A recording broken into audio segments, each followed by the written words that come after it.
So what's happening here is Donald Trump is Donald Trumping us. It's deja vu from 2016. Yeah. Recent poll numbers massively favor Donald Trump, while the women over at The View, well, they're starting to panic. I'm RobOnTheRight. Let's go take a look. So, the New York Times is citing polls that show how many voters aren't happy with how President Biden's handling issues, from inflation to the Israel-Hamas war. Biden is actually worse off now 6 months from the election than Obama was and when Bill Clinton was. They had disapproval ratings that were pretty high, but his are even lower, right? I want Trump to lose. So it's important to me 6 months out with this platform that we have to talk about some very real trends and signs that Donald Trump may be far stronger than we think he is.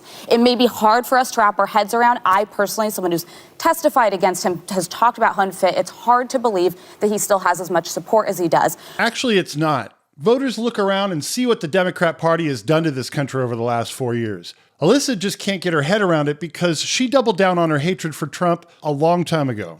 One thing he talked about was the economy, and I was trying to make sense of this because obviously he left office in 2020, the economy was in free fall, massive unemployment. But what I think it is I think a lot of voters attribute the pre-pandemic economy to Donald Trump. They don't blame him for the global phenomenon that was the pandemic. Democrats would love nothing more than to be able to blame the pandemic on Donald Trump. Luckily for him, it worked in his favor. I mean, the pandemic basically showed us what Joe Biden and the Democrats are really all about. Voters aren't stupid. They've witnessed firsthand the government overreach, and they've witnessed how this administration has failed to deal with one issue after another. Joe Biden has objectively achieved a lot on the economy. He did the infrastructure package as well. He has things to brag about. Really? But my problem is this. You did an interview with Aaron Burnett, and he said, actually, you're better off than you think you are. That's a bad message. When people's grocery prices are up by 30%, you're saying, believe me, rather than what your bank account is telling you. He's got 6 months to come up with an inspiring, forward-looking message and get out there and talk about it. And the Biden campaign just has to get more active.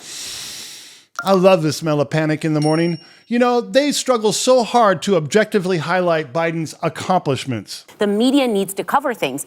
For example, abortion is a winning issue for Democrats, women's reproductive health.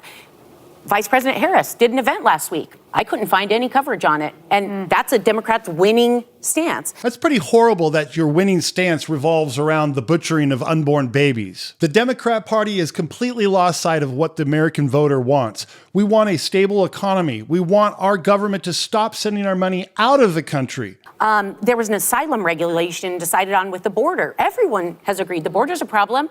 Didn't see any coverage on that. Oh, wow. That's a lot coming from you guys. I don't think I've ever even heard The View be critical about the border situation. But now it obviously serves our needs. So yeah, let's have that conversation. Yeah. Last week, our incumbent president stepped in to do a speech on anti-Semitism. They cut to the speech, came back and talked about Donald Trump. So what's happening here is Donald Trump is Donald Trumping us. I love this. I've always wondered why people don't embrace this term more often. I mean, Donald Trump is literally trumping the left and the Democrats. Regardless, the ladies over The View, bless their little hearts, start to hyperventilate as they try to figure out how to save their party. We don't like our choices. What else? What third candidate? Well, no third candidate, no knight in shining armor appeared. Now I'm hearing people say, is there a way that in the convention they can change the candidate? That's not going to happen. I'm going to say it till I'm blue in the face. I'm going to say it till the day of election. This is a binary choice. This is a binary choice America has between good and evil. Interesting. I didn't think there was anything binary left in this brave new world of ours. She is right about one thing. We are voting between good and evil in this election cycle. I would love to hear who you think is the bad guy, so leave me a comment below and tell me what you think. They're both old. If that's what's keeping you up at night, you don't have a choice. As I've said before, these people are despicable, and I don't suggest that you watch The View because it might damage your soul.